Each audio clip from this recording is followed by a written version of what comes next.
Bonjour, on se retrouve pour une nouvelle vidéo sur Sora. Donc dans cette vidéo, je vais vous poser la vraie question et la question que je me suis posée aussi. Quand on débute, que choisir? Les cartes limited ou les cartes rares? Donc je vous répète, donc pour ceux qui connaissent pas Sora, dans Sora, donc il y a quatre différents types de cartes, les limited, les rares, les super rares et les uniques. Donc en fait, les limited, c'est qu'il y a 1000 cartes en vente, rare un peu moins, super rare un peu moins et unique, il n'y en a qu'une seule. Donc du coup, quand on débute, on a tendance donc à se diriger sur les limited. Mais avant ça, donc si vous connaissez pas Sora, le lien est dans la description. Si vous passez par ce lien, au bout de 5 enchères, vous gagnez une carte gratuite, donc potentiellement une carte qui va vous donner de l'argent et moi aussi, donc c'est très intéressant. Vaut mieux passer par un lien que passer donc sur Sora directement et ne pas avoir cette carte gratuite. Maintenant que je vous ai dit ça, voilà, donc moi j'ai commencé Sora, si vous avez suivi mes vidéos depuis le début, depuis vraiment pas longtemps, ça va faire un mois, j'ai déjà fait 4 Game Week, j'en ai remporté une, et en fait, si je voulais, j'ai un petit regret là, c'est que je me suis lancé dans mes cartes limited. Donc du coup, j'ai des cartes limited, donc ce sont les cartes jaunes, comme celle-là, et j'ai à peu près mis, pour l'instant dans Sora, à peu près 600 €. Donc on va aller quand même dans ma collection. Je vais vous montrer ça. Donc mes cartes. Voilà. Voici les cartes que j'ai achetées. Bon, ça c'est pas les cartes depuis le début. Donc j'en ai acheté, j'en ai revendu. Je suis par rapport à l'achat-revente en bénéfice pour l'instant de 150 €. Je parle en euros pour l'instant. Plus tard, je parlerai en Ether.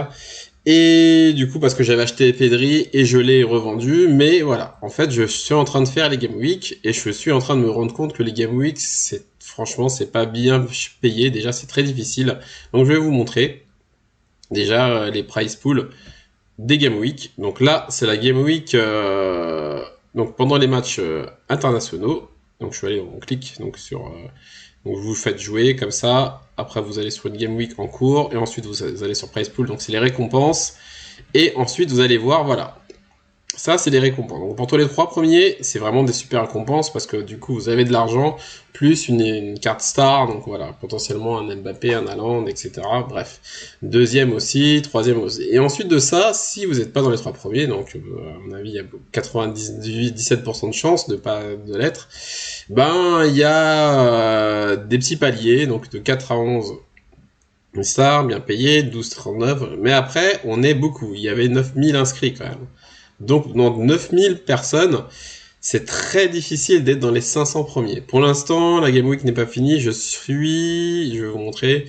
Je suis, attendez, je suis pour l'instant 516e. Donc, à chaque fois, c'est actualisé. Je peux être en dehors.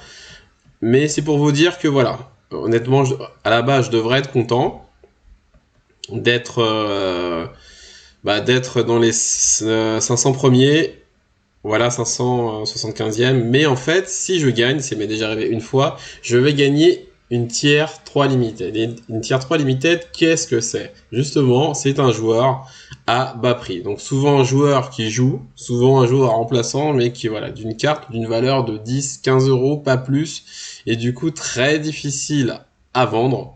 Donc je vous montrerai d'ailleurs la carte que j'ai gagnée sur une Game Week. Donc je suis en train de me dire qu'en fait, voilà, si j'avais mon budget à remettre, je ferais plus dans les rares. Pourquoi? Parce que regardez les paliers dans les rares, ce ne sont pas du tout les mêmes. On va dans Price Pool. Et voilà, donc on va dans All Star. Donc là, c'est un peu spécial comme je vous ai dit, parce que c'est les matchs internationaux, mais déjà voilà, donc c'est doublé pour les prix. Donc une carte Star, donc ça vaut plus cher. Pour les participations, pareil, 4,80, mais par contre, il y a les paliers. Ça veut dire, quel que soit votre classement, même si vous êtes 8 millième, mais que vous faites plus de 250 points, vous avez 74 €. Donc à chaque fois, même si votre classement, vous finissez 1200e, 3 millième, 10 millième, on s'en fout. Tout ce qu'on veut, nous, c'est le score. Et voyez, et en général, mon score, dans toutes les Game Week, j'ai pratiquement dépassé tout le temps 250. Ça veut dire que si j'étais en rare, j'aurais déjà gagné toutes les semaines 74 €. Et sinon, si vous n'arrivez pas à faire ces 250 points, en faisant juste 205, vous avez 37 € assurés. Après, en ce moment, avec l'actualité soir qu'il faut suivre, apparemment, les paliers vont être enlevés. Donc, c'est vrai que ceux qui sont sur les rares depuis longtemps, ben, voilà, ont vraiment pris le bon chemin, le bon wagon, mais ça va être enlevé, on ne sait pas quand. Donc en général, normalement, ça va encore durer quelques mois. Donc ça, c'est vraiment le bon coup, on va dire. Mais par contre, pourquoi les gens, du coup, ben, par rapport à ça, vont pas tous au rare? Parce qu'en rare, voilà, une carte rare pour quelqu'un qui débute, c'est un sacré budget. Je vais vous montrer ça. C'est vraiment un sacré budget.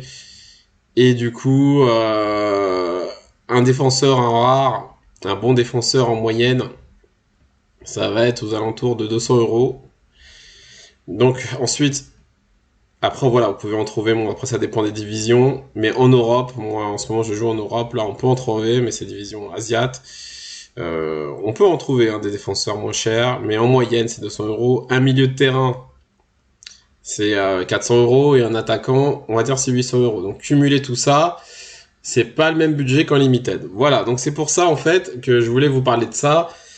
Les récompenses sont meilleures, pour faire un bilan de tout ça, les récompenses sont meilleures en rare, largement, et c'est vrai que si vous avez une équipe, voilà, même moyenne, vous pouvez gagner de l'argent toutes les semaines. Par contre, les prix des cartes sont pas pareils. Et en limited, vous pouvez bien sûr vous faire une équipe une bonne équipe, mais voilà, c'est avec la concurrence, etc. Vous pouvez facilement finir en tiers 3 ou même hors des tiers, hors des paliers, et là du coup, ben vous avez rien. Donc en fait, la stratégie, c'est bah si vous mettez en limited, voilà, essayez de faire une équipe vraiment très forte, quoi. Aller chercher les meilleurs joueurs qui vont faire scorer vraiment. Mais même avec ça, on n'a même pas l'assurance. Alors qu'en rare, ben, en faisant plus de 205 points, on a de l'argent. Donc voilà, c'était pour vous parler de ça. Donc de faire vraiment le bon choix, c'est par rapport sérieusement à votre budget. Je ferai bien sûr d'autres vidéos avec tel montant, combien, voilà, comment, quel joueur on peut acheter, quel budget pour démarrer. Je ferai bien sûr tout ça. Mais là, c'était un peu la question rare ou limited. Mon point de vue, si je devais revenir en arrière, je me lancerais dans les rares, quitte à mettre 200-300 € de plus, mais au moins, je pense qu'après quelques semaines de Game Weeks, ce budget-là serait déjà amorti, alors qu'en limited, bah, on n'est pas sûr d'être amorti, sauf avec l'achat-revente. Voilà. Donc si vous avez aimé le contenu, n'oubliez pas un pouce bleu, de vous abonner, et aussi si vous avez des questions en commentaire, et aussi bah, si vous n'êtes pas encore inscrit sur Sorare, ce jeu magnifique avec un potentiel de dingue, le lien est dans la description. Au bout de 5 enchères, vous avez une carte gratuite. À bientôt.